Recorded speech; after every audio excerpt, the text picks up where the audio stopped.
US और USSR के बीच चल रही कोल्ड वॉर के दौरान दोनों कंट्रियों के बीच स्पेस रेस की जंग छिड़ गई। लेकिन यह उस समय की इकलौती जंग नहीं थी। एक और वॉर दोनों देशों के बीच शुरू हुई थी। जमीन के सबसे ज्यादा नीचे तक पहले कौन पहुंचेगा।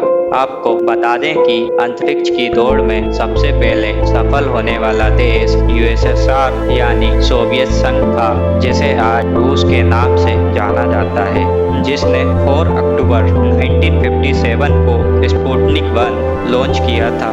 लेकिन स्पेस रेस में तो भी सोवियत संघ जीत नहीं पाया। इसकी वजह यह थी कि अमेरिका की स्पेस कंपनी नासा ने 20 जुलाई 1969 को अपोलो 11 मिशन के साथ पहली बार नील आर्मस्ट्रॉन्ग को चंद्रमा की जमीन पर सुरक्षित उतारा था। नील आर्मस्ट्रॉन्ग चंद्रमा की सतह पर उतरने वाले पहले व्यक्ति बने। नासा के इस मिशन के कारण अमेरिका स्पेस की रेस में जीत गया। क्या आप जानते हैं कि पृथ्वी पर सबसे गहरा होल कहाँ बनाया गया है? यह कोई कल्पना नहीं है, बल्कि एक हकीकत है। Kola super deep bore hole SG3, जिसकी गहराई माउंट एवरेस्ट की ऊंचाई से भी ज्यादा है। Kola super deep bore hole is the world deepest man made hole. Welcome to my YouTube channel Global Facts. आज हम बात करने जा रहे हैं Kola super deep bore hole SG3 के बारे में। यह बोर होल रसिया में मौजूद है, जिसे रसिया के द्वारा साल 1970 से खोदना स्टार्ट कर दिया था। इस बोर होल की गहराई का अंदाजा आप इस बात से लगा सकते हैं कि दुनिया का सबसे ऊंचा एवरेस्ट माउंट एवरेस्ट, जिसकी ऊंचाई 8,848 मीटर है, यह बोर होल इससे भी 3,414 मीटर गहरा है। और यदि इसे मरियाना ट्रेंच की गहराई से कंपेयर किया जाए तो यह उससे भी कई ज्यादा गहरा है। मरियाना ट्रेंच की गहराई 10,925 मीटर है। यदि आपको मरियाना ट्रेंच क्या है यह नहीं पता, तो हम आपको बता देते हैं कि मरियाना ट्रेंच ओशन का सबसे डीपेस्ट पार्ट है। इसकी गहराई इतनी अधिक है कि अगर माउंट एवरेस्ट को इसके अंदर उल्टा करके डाल दिया जाए तो भी समुद्र की सतह से 2 किलोमीटर नीचे ही रहेगा। Cola super deep bore whole की गहराई 12,262 मीटर या फिर 40,230 फीट है। इसकी गहराई इतनी अधिक है कि माउंट एवरेस्ट की हाइट और मरियाना ट्रेंच की डेप्थ से भी कई हजार मीटर अधिक है। 1970 के दशक में सोवियत संघ ने पृथ्वी की क्रस्ट के स्ट्रक्चर को समझने के लिए यह प्रोजेक्ट शुरू किया था। साइंटिस्ट और engineers Cola super deep bore hole SG3 को खोद कर इतना गहरा करना चाहते थे कि अर्थ की मेटल लेयर तक पहुंच जाएं, लेकिन ऐसा नहीं हो पाया। आज की इस वीडियो में हम गहराई से समझेंगे कि SG3 को खोदने में क्या क्या परेशानियों का सामना करना पड़ा और उनका कैसे सॉल्यूशन निकाला गया साइंटिस्ट और इंजीनियर्स के द्वारा। इसको समझने से पहले हम समझ लेते हैं अर्थ टोटल कितनी लेयर्स से मिलकर बना है, जिससे कि Cola super deep bore whole को समझने में आसानी होगी। जैसे कि हम जानते हैं कि अर्थ टोटल 4 लेयरों से मिलकर बना है। First is crust layer, second is metal layer, third is outer core and fourth is inner core. एक एक करके समझते हैं कि कितनी गहराई में कौन सी लेयर पाई जाती है और उसकी मोटाई यानी थिकनेस कितनी होती है, और नीचे गहराई में जाते हुए उसका टेम्परेचर कितना हो जाता है। First is crust layer. हम आपको बता दें कि क्रस्ट लेयर सॉलिड होती है जिस पर हम लोग रहते हैं। यदि इसकी मोटाई यानी थिकनेस की बात की जाए तो यह 5 किलोमीटर से 70 किलोमीटर तक मोटी होती है। और यदि इसके टेम्परेचर की बात की जाए तो जमीन पर लगभग 22 डिग्री सेंटीग्रेड तक होता है, और जैसे जैसे निचले हिस्से में जाते हैं वैसे वैसे ही टेम्परेचर 200 डिग्री सेंटीग्रेड से 1000 डिग्री सेंटीग्रेड तक पहुंच जाता है। 200 डिग्री सेंटीग्रेड टेम्परेचर इतना ही होता है जितना कि ओवन के अंदर केक का टेम्परेचर होता है, और 500 डिग्री सेंटीग्रेड टेम्परेचर की बात की जाए तो यह गर्म लोहे के टेम्परेचर के बराबर होता है, जिसका उपयोग मेटल को मोड़ने के लिए किया जाता है। और 1000 डिग्री सेंटीग्रेड टेम्परेचर उतना ही होता है जितना कि ज्वालामुखी से निकलते हुए लावा का टेम्परेचर होता है। Second is metal layer. यह लेयर सॉलिड और सेमी सॉलिड होती है। इस लेयर की मोटाई लगभग 2900 किलोमीटर होती है और इसका टेम्परेचर 932 डिग्री सेंटीग्रेड से 3000 डिग्री सेंटीग्रेड तक होता है। Third is outer core. यह लेयर लिक्विड होती है। यह लेयर लोहे और निकेल जैसे मेटल से मिलकर बनी होती है। इसके ही घूमने के कारण अर्थ की मैग्नेटिक फील्ड उत्पन्न होती है। इसकी मोटाई 2200 किलोमीटर होती है और इसका टेम्परेचर 4000 डिग्री सेंटीग्रेड से 6000 डिग्री सेंटीग्रेड तक होता है। Fourth is inner core. यह लेयर सॉलिड होती है। यह पृथ्वी का सबसे ज्यादा गर्म और घना भाग है जो ठोस लोहे और निकेल से बना होता है। अत्यधिक दबाव के कारण यह ठोस स्टेट में रहता है। इसकी मोटाई की बात की जाए तो 1220 किलोमीटर होती है और इसका टेम्परेचर 5000 डिग्री सेंटीग्रेड से 6000 डिग्री सेंटीग्रेड तक होता है। Kola super deep borehole Hg3 को 1 किलोमीटर की गहराई तक खुदाई करने में कोई बड़ी प्रॉब्लम नहीं आई और सबसे ज्यादा आसानी से 0 से 1 किलोमीटर की खुदाई इंजीनियर्स ने बहुत ही आसानी से कंप्लीट कर ली। आपको बता दें कि 0 से 500 मीटर की खुदाई करने पर जमीन के नीचे सेडिमेंट्री रॉक्स जैसे रेत, चिकनी मिट्टी और चूना पत्थर मिले।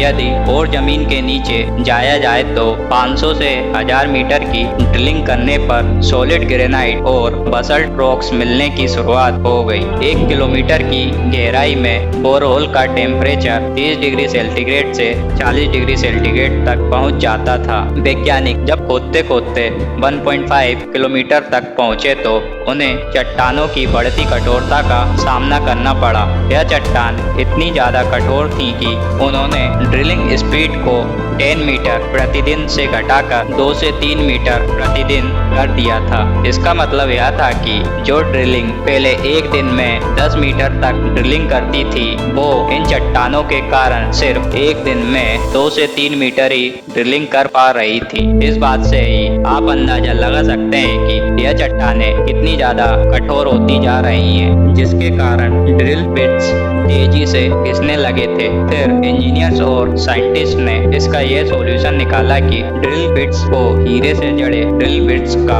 उपयोग किया गया। आपको बता दें कि डायमंड बहुत मजबूत होता है जिसके कारण इसका उपयोग ड्रिलिंग में भी किया जाता है। ड्रिलिंग का प्रेशर बढ़ाकर 3000 psi से 5000 psi तक कर दिया गया। 2 किलोमीटर की गहराई पर टेम्परेचर 65 डिग्री सेंटीग्रेड तक पहुंच गया। वैज्ञानिक इतना ज्यादा टेम्परेचर देखकर हैरान हो गए क्योंकि यह टेम्परेचर वैज्ञानिकों के अनुमान से भी 15 डिग्री सेंटीग्रेड अधिक था। इतने ज्यादा टेम्परेचर पर ड्रिलिंग मड का थर्मल ब्रेकडाउन होना शुरू हो गया था। ड्रिलिंग अब 3 किलोमीटर की गहराई तक जा पहुंची थी और चट्टानों की कठोरता इतनी ज्यादा बढ़ गई थी कि ड्रिलिंग स्पीड घटकर 1 से 2 मीटर प्रतिदिन तक कम हो गई थी। इसका यह सॉल्यूशन निकाला गया कि हाइब्रिड ड्रिल बिट्स का उपयोग किया गया। 3 किलोमीटर की गहराई पर टेम्परेचर 90 डिग्री सेंटीग्रेड तक पहुंच गया। 3 से 6 किलोमीटर की गहराई पर जमीन के अंदर का टेम्परेचर 150 डिग्री सेंटीग्रेड से 200 डिग्री सेंटीग्रेड तक पहुंच गया था,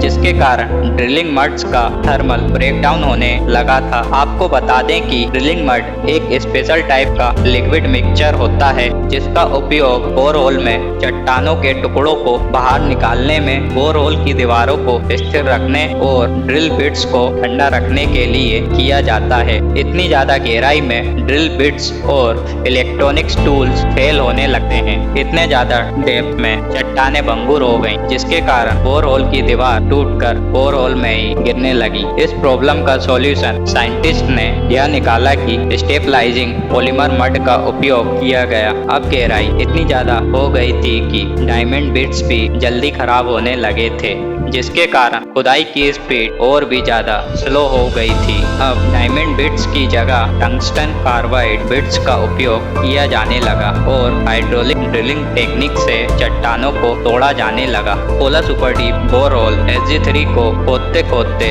अब इंजीनियर और साइंटिस्ट 6 किलोमीटर तक की गहराई तक जा पहुंचे थे। जब बोरहोल की गहराई 10 किलोमीटर हुई तो टेम्परेचर 300 डिग्री सेंटीग्रेड तक जा पहुंचा था, जिसके कारण ड्रिलिंग टूल टूल्स का मेटल डिफॉर्मेशन होने लगा। मेटल डिफॉर्मेशन से बचने के लिए इंजीनियर्स और साइंटिस्ट ने सेरामिक कोटेड ड्रिल बिट्स का उपयोग करना शुरू कर दिया। इतने ज्यादा टेम्परेचर के कारण इलेक्ट्रॉनिक सेंसरों ने भी काम करना बंद कर दिया था। फिर फाइबर ऑप्टिक तारों वाले हाई टेम सेंसर सिस्टम लगाया गया। फिर जाकर इस प्रॉब्लम से राहत मिली। क्या आपने कभी सोचा था कि चट्टानें भी प्लास्टिक की तरह व्यवहार कर सकती हैं? जी हाँ, यह सच है। 6 से 10 किलोमीटर की गहराई पर चट्टानें प्लास्टिक की तरह व्यवहार करने लगी, जिसके कारण जैसे ही खुदाई की जाती थी उसके थोड़ी देर बाद ही सेल्फ सीलिंग होने लगती थी। इसका यह मतलब है कि ड्रिल बिट्स निकालते ही चट्टानें प्लास्टिक प्रवाह के कारण होल को वापस भर देती थी। इस प्रॉब्लम से बचने के लिए स्लो आरपीएम टेक्निक अपनाई गई। प्लास्टिक प्रवाह को कम करने के लिए 10 से 12 आरपीएम की धीमी गति से खुदाई की गई। जब ड्रिलिंग करते करते इंजीनियर्स और साइंटिस्ट 10 किलोमीटर की गहराई में जा पहुंचे तो क्रस्ट का टेम्परेचर 220 डिग्री सेंटीग्रेड तक जा पहुंचा। इतने ज्यादा टेम्परेचर को कम करने के लिए हीट रेजिस्टेंस मटेरियल्स जैसे स्टेनलेस स्टील टंगस्टन कार्बाइड का इस्तेमाल किया गया। इतनी ज्यादा डेप्थ में प्रेशर भी 1000 atm से अधिक हो गया। ड्रिलिंग मड यानी कीचड़ का टेम्परेचर इतना हाई हो गया कि ड्रिलिंग टूल्स पिघलने लगे। इससे बचने के लिए स्पेशल कूलिंग सिस्टम लगाया गया।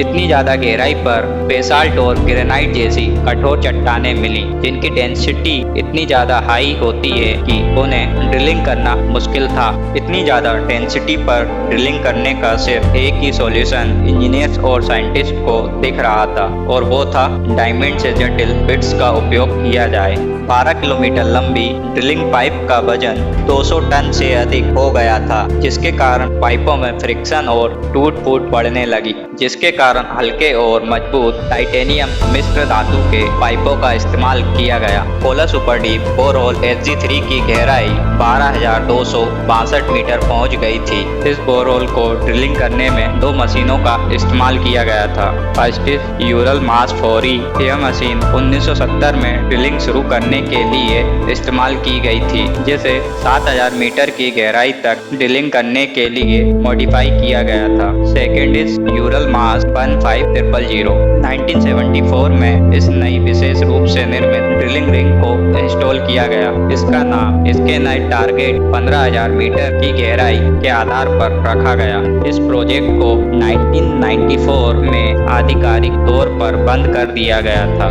इस प्रोजेक्ट के बंद होने के पीछे बहुत कारण माने जाते थे, जैसे कि 12 किलोमीटर की गहराई के बाद टेम्परेचर 300 डिग्री सेंटीग्रेड से अधिक हो गया, जिससे ड्रिलिंग टूल्स टूटने लगे। रॉक्स यानी चट्टानें प्लास्टिक जैसी लचीली हो गई, जिससे ड्रिलिंग बिट्स फंसने लगे। इतनी ज्यादा गहराई में खुदाई करने में कॉस्ट बहुत हाई हो गई। 26 दिसंबर 1991 में सोवियत संघ यानी USSR के विघटन के बाद इस प्रोजेक्ट को फंडिंग मिलनी कम हो गई। 1992 में ड्रिलिंग के काम को रोक दिया गया और 2 साल बाद यानी 1994 में आधिकारिक तौर पर इस प्रोजेक्ट को बंद कर दिया गया।